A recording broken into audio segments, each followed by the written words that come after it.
भेरा का नाम आपने लाहौर से आते या जाते हुए एक फूड जंक्शन के तौर पर ज़रूर सुना होगा। मुझे भेरा के बारे में 2 साल पहले पता चला कि यहाँ पर बरे सगीर की तकसीम से पहले का एक रेलवे स्टेशन मौजूद है जो काफ़ी अरसे से बंद पड़ा हुआ है। यहाँ आने पर मुझे पता भी नहीं चला कि यहाँ पर रेलवे स्टेशन है, क्योंकि शहर के बीचों बीच होने के बावजूद ये नज़र से ओझल हो सकता है। यहाँ आने पर मुझे पता चला कि एक पुराना और एक नया भेरा है। यहाँ पर मंदिर, मस्जिद, गुरुद्वारा और इमाम बारगाह के अलावा दीगर मजहबी मकामात भी मौजूद हैं। तो आइए मैं और आप देखते हैं कि इतनी छोटी सी जगह पर इतनी तारीख कैसे समाई हुई है।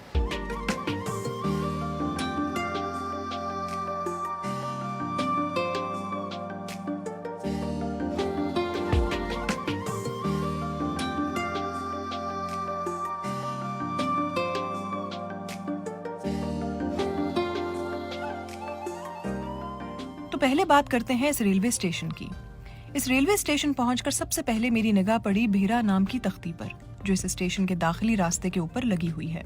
लेकिन यहाँ बाकायदा तौर पर कोई बोर्ड नहीं लगा कि ये रेलवे स्टेशन कब और क्यों बनाया गया था। फिर मुलाकात हुई यहाँ पर विराजमान भैंसों से।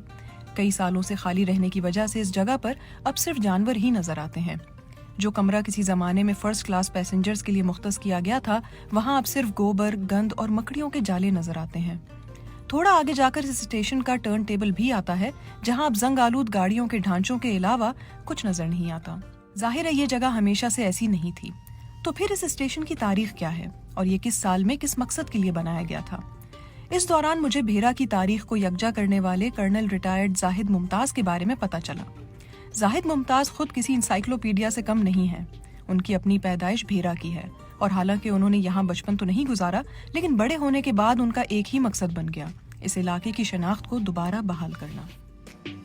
रेलवे की कोई माली मजबूरियां थी, जिसकी वजह से उनको 2005-06 में इसको बंद करना पड़ा। लोगों के लिए थोड़ी मुश्किलात आ गई थी, क्योंकि पहले वो बहुत अपना सामान वगैरह लेके, जैसे मैंने कहा कि बहुत वो सस्ता सफ़र कर सकते थे, ठीक है, वो ले जाते थे, लेकिन अब उनके लिए काफ़ी महंगा हो गया है। तो अब मेरी रेलवे से ये रिक्वेस्ट है कि शायद वो इसको रेलवे स्टेशन कुछ अरसे तक ना बना सकें, या जब तक उनके माली हालात बेहतर ना होते, तो इसको जो पुराना रेलवे स्टेशन है इसको वो रेलवे हेरिटेज म्यूज़ियम में कन्वर्ट कर दें, जैसा कि उन्होंने पिंडी में किया है।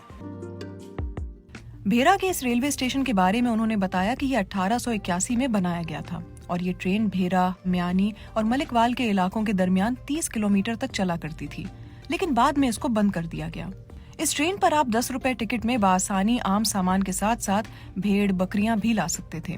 लेकिन इसके बंद होने से यहाँ के लोगों को फिर दूसरा तरीक़ाकार अपनाना पड़ा। लेकिन इस रेलवे स्टेशन पर मैं दोबारा बात करूंगी, पहले जरा भेरा की तारीख समझ लेते हैं। भेरा की अपनी तारीख भी खासी मुनफरिद है। भेरा के बारे में कहा जाता है कि ये इलाका 500 साल कबले मसीह से यहाँ मौजूद है। इसकी एक तस्दीक तो यहाँ के पुराने भेरा के इलाके में बने टीलों से हो सकती है, जिसके नीचे क्या छुपा है इस पर कभी तहकीक नहीं की गई। और नए भेरा की तारीख ये है कि यहाँ खिलजी, शेरशाह सूरी और मुगल दौर में बने मंदिर, मस्जिद, गुरुद्वारा यहाँ के माजी और उन तमाम लोगों के बारे में भी बताते हैं जो अब यहाँ नहीं रहते। लेकिन नया भेरा हो या पुराना, तारीखदान और मुहक्किक कहते हैं कि इस इलाके में एक वक्त तक मुख्तलिफ मज़ाहिब से ताल्लुक रखने वाले लोग एक साथ रहा करते थे। मुहक्किकीन बताते हैं कि दरियाए जहलम के मगरिबी अतराफ बनने के बाद भेरा को 16वीं सदी में दरियाए जहलम के मशरकी तरफ कायम किया गया, ताकि इसे गुजरने वाली अफवाज के हमलों से बचाया जा सके। इस इलाके के अतराफ में 8 दरवाजे हैं, लेकिन इनमें से अब ज्यादातर या तो वक्त गुजरने के साथ गिर गए हैं या फिर गिरने वाले हैं। बरे सगीर की तकसीम से पहले मौजूद मुख्तलिफ मोहल्लों में से चंद मशहूर मोहल्लों में शेखा वाला, नंगियान वाला, बाउली वाला, ख्वाजगान मोहल्ला शामिल हैं। इन तमाम मोहल्लों में मुख्तलिफ मज़ाहिब की तामीरात हैं, जिनमें मसाजिद, मंदिर, गुरुद्वारे और हवेलियाँ शामिल हैं।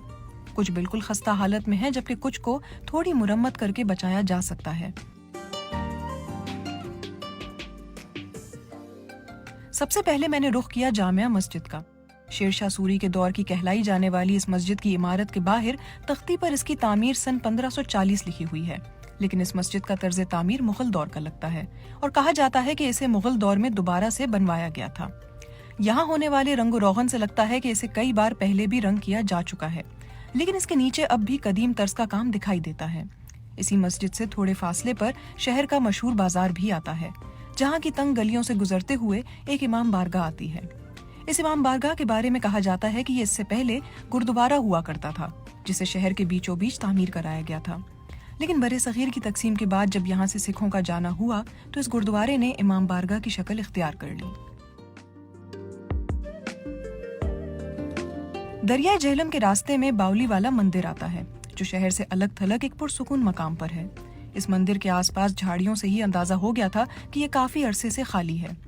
इस मंदिर के बारे में जाहिद मुमताज ने कहा कि इसे अंदर से ठीक करवा कर इसे पाकिस्तान में रिहाइश पजीर हिंदुओं के लिए खोला जा सकता है। बल्कि यहाँ के मकामी लोगों का कहना है कि यहाँ पर रहने वाले हिंदू तिजारत किया करते थे और 1941 तक हिंदू यहाँ की 20,000 अफराद पर मुश्तमिल आबादी का 21% हिस्सा थे। घूम फिरकर जब दोबारा बेरा के रेलवे स्टेशन की तरफ पहुंचे तो ख्याल आया कि यह तमाम तर तारीख यकजा की जा सकती है। मोटरवे बनने के बाद आसपास के छोटे शहरों को ये मौका मिला कि वो अपने तारीखी मकामात के बारे में बात करने लग गए, उनके मुआशी हालात बेहतर हो गए। लेकिन भेरा के बारे में ऐसी कोई भी बात नहीं की गई। भेरा अगर आज भी मशहूर है तो सिर्फ इस वजह से कि यहाँ पर पास में एक बहुत बड़ा फूड जंक्शन है, जहाँ पर लोग आते हैं, खाना खाते हैं और चले जाते हैं। लेकिन भेरा की तारीख को अगर मुकम्मल तौर पर महफूज किया जा सकता है तो वो इसी रेलवे स्टेशन के जरिए ही किया जा सकता है।